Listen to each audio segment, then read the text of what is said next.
Are you last ভরসা? ওকে, দেখো যাদের আর ইউ লাস্ট ভরসা, তোমরা আর ইউতে একটা ভালো ফাইট দাও। আর ইউতে যদি হয়ে যায়, অ্যাডমিশন টেস্টের মজাটাই হচ্ছে তুমি যত আগে চান্স পেয়ে যাবা তোমার জন্য তত ব্লেসিং। তুমি যত আগে চান্স পেয়ে যাবা তত তোমার জন্য ব্লেসিং। তুমি যত দেরিতে চান্স পাবা, যত পরে চান্স পাবা, তত তোমার জন্য একটা পেইনের ভিতর দিয়ে যাইতে হবে। মানে ধরো তুমি একটা পরীক্ষা দিলা, তুমি পরীক্ষাটা দিছো বাট তোমার পরীক্ষা ভালো হয় না, তুমি কিন্তু মেন্টালি অনেক ডিপ্রেস থাকবা। তো এই ডিপ্রেশন আবার আশেপাশে মানুষজন দেখবে তোমাকে ফোন দিয়ে জিজ্ঞেস করবে যে তোমার রেজাল্টের কি অবস্থা। মানে ধরো একটা করে পরীক্ষার রেজাল্ট দিবে, তোমার আশেপাশে মানুষজন তোমাকে ফোন দিয়ে জিজ্ঞেস করবে তোমার রেজাল্টের কি অবস্থা, রেজাল্টের কি অবস্থা, তুমি বলতে পারো না রেজাল্ট। এই সময় যে কি পরিমাণ ডিপ্রেসিং একটা মোমেন্ট কাটে আমি তোমাদের বলে বোঝাতে পারবো না। এটা খুবই মারাত্মক কষ্টদায়ক একটা জায়গা যে তোমার রেজাল্ট খারাপ হইতেছে, তুমি হচ্ছে যে, তো এই জন্য আমি এই সময় বারবার বলি যে দেখো লাস্ট পরীক্ষা পর্যন্ত তুমি যদি লেগে থাকো আর একটা জায়গায় পরীক্ষা দিয়ে চান্স পাও, তখন তোমার এই অ্যাডমিশন টেস্টে তুমি ধরো যদি গুচ্ছতে চান্স পাও, বা তুমি ধরো কুমিল্লা ইউনিভার্সিটিতে চান্স পাইলা, বা তুমি হচ্ছে বেগম রোকেয়াতে চান্স পাইলা, তুমি হাজী দানেশে চান্স পাইলা, যে কোনো একটা জায়গাতে তুমি যদি চান্স পাও, এটলিস্ট শেষ পর্যন্ত তুমি যে চান্স পাইছো, তোমার এই চান্স পাওয়ার জার্নিটা কেউ মনে রাখবে না। তোমাকে মনে রাখবে না তুমি অমুক জায়গাতে পড়াশোনা করো। তুমি যদি চান্স না পাও, তাহলে অ্যাডমিশন শেষ হয়ে যাওয়ার পরে আরো কয়েকটা মাস তোমাকে এটা বয়ে বেড়ানো লাগবে যে হয়তো যে অ্যাডমিশন দিয়েছিলাম চান্স হয় না, এই জিনিসটা বয়ে বেড়ানো লাগবে।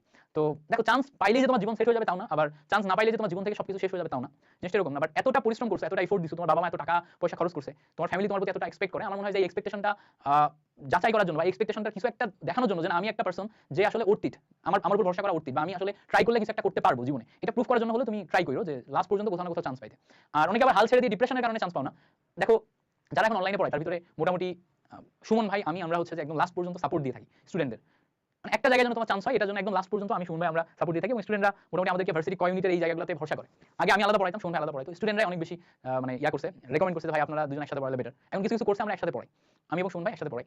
তো বড় ভাই হিসেবে আমি তোমাকে এটাই বলবো যে তোমার লাইফ কখনো একটা অ্যাডমিশন টেস্টের উপর ডিপেন্ডেন্ট না। তুমি লাইফে কিছু না কিছু ভালো করবা, বাট তুমি যদি তোমার লাইফের এত গুরুত্বপূর্ণ একটা সিচুয়েশনে এসে কোনো কিছু অর্জন করতে না পারো, তাহলে এটা তোমার যেই পরিমাণ কনফিডেন্স লো করে দিবে, এখান থেকে বের হয়ে লাইফে তুমি যে কোনো গোল সেট যখন করবা, সেই গোলে ভালো করাটা অনেক টাফ। তোমার নিজের ভিতর থেকে ওই কনফিডেন্সটা আসা অনেক টাফ হয়ে যাবে। বাট তুমি যদি এই সাইকেলটাতে, এই অ্যাডমিশন সাইকেলটাতে একবার এত বড় একটা কম্পিটিটিভ এক্সামে মোটামুটি মানের একটা ভালো রেজাল্ট করো, তখন তোমার ভিতরে একটা কনফিডেন্স চলে আসবে। ওই কনফিডেন্সটা দেখবে তুমি সামনের জীবনে যে কোনো অর্জনে অনেক ভালো করবা। ধরো আমি যখন অ্যাডমিশন টেস্ট দিই, আমি তোমাদের জাস্ট গল্পটা এই জন্য বলছি তোমাদের বোঝানোর জন্য, আমার টার্গেট ছিল বুয়েট, বুয়েট, ঠিক আছে। তো আমি বুয়েটে চান্স পাই নাই, আমার বুয়েটে চান্স হয় নাই, আমি প্রচন্ড লেভেলে মন খারাপ ছিল আমার, আমি সুইসাইডাল থিঙ্কিং এর ভিতর দিয়ে গেছি। বাট আমার বুয়েটে হয়েছিল, ঠিক আছে, তারপরে সাস্টে হয়েছিল, কুয়েটে হয়েছিল, তারপরে হচ্ছে যে লাস্টে বুটেক্সে হয়েছিল। তো আমি বুটেক্সে এসে ভর্তি হইলাম। তো ওই সময় যারা বুয়েটে চান্স পাইছিল, রুয়েট, কুয়েট, সাস্ট, অন্যান্য জায়গায় যারা ছিল, যে সমস্ত ফ্রেন্ড ছিল, তাদের সাথে খুব ভালো মিশতে পারতাম। বাট যারা বুয়েটে হয়েছিল তাদের সাথে মিশতে পারতাম না, বুয়েটের দিকে আমি তারপরে যাই নাই, মানে এত খারাপ লাগতো নিজের ভিতর থেকে। এবার ওই সময় আমার কাছে মনে হতো যে অ্যাডমিশন টেস্ট বিশাল কিছু, বা এই যে চান্স পাওয়া বিশাল একটা কিছু। পরে যখন অ্যাডমিশন টেস্ট পার করে ইউনিভার্সিটিতে ভর্তি হয়ে গেছি, বুটেক্সে ভর্তি হয়ে গেছি, তখন যে দেখলাম আসলে অ্যাডমিশন টেস্ট তেমন কিছু না।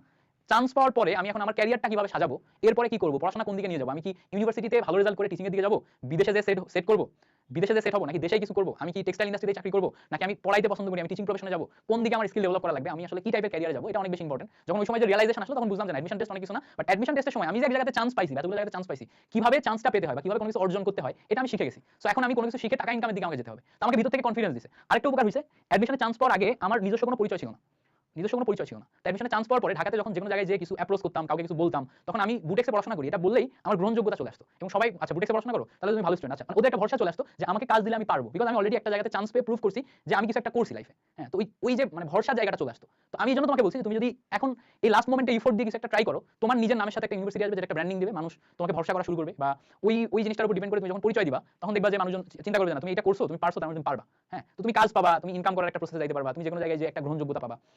এরপরে লাইফে তুমি যাই করতে যাবো, ওই জায়গাতে একটু হলেও তুমি একটা মানে অ্যাডভান্টেজ পাবা। এই জন্য ট্রাই করো সামনে যে কয়টা পরীক্ষা আছে এই কয়টা পরীক্ষাতে ভালো রেজাল্ট করতে। যারা মেডিকেল অ্যাডমিশন টেস্টের জন্য একদম হার্ড কোর প্রিপারেশন নিছো, তোমাদের যদি মেডিকেলে প্যাশন না থাকে, ডাক্তার হওয়াতে প্যাশন না থাকে, মানে এরকম চিন্তা না থাকে যে আমি ডাক্তারই হবো, তাহলে তুমি অন্য ক্যারিয়ারের দিকে সুইচ করতে পারো। কারণ হচ্ছে যে অন্য একটা ইউনিভার্সিটিতে একটা মেইনস্ট্রিম সাবজেক্ট নিয়ে ট্রাই করতে পারো। বাট যদি প্যাশন থাকে তাহলে তুমি একটা বছর আবার গ্যাপ দিয়ে সেকেন্ড টাইম দেওয়াটা অর্থিত, যদি প্যাশন থাকে। আর যদি প্যাশন না থাকে তাহলে অর্থিত না। কেন অর্থিত না? কারণ তুমি প্যাশন না থাকলে ওই পরিমাণ এফোর্ট দিবা না, সেকেন্ড টাইমও তোমার হবে না, পরবর্তীতে মনে হবে আমি আমার লাইফ থেকে এক বছর একদম নষ্ট করলাম। তো এক বছর একদম নষ্ট করার চেয়ে আগেই বুঝে যে তোমার যে কোনো একটা জায়গাতে সেটেল হওয়া ভালো, এটা আমি পার্সোনালি মনে করি। আচ্ছা, সময় নষ্ট করলাম, চলো আমরা ডিটেল পড়াশোনায় আবার যাই।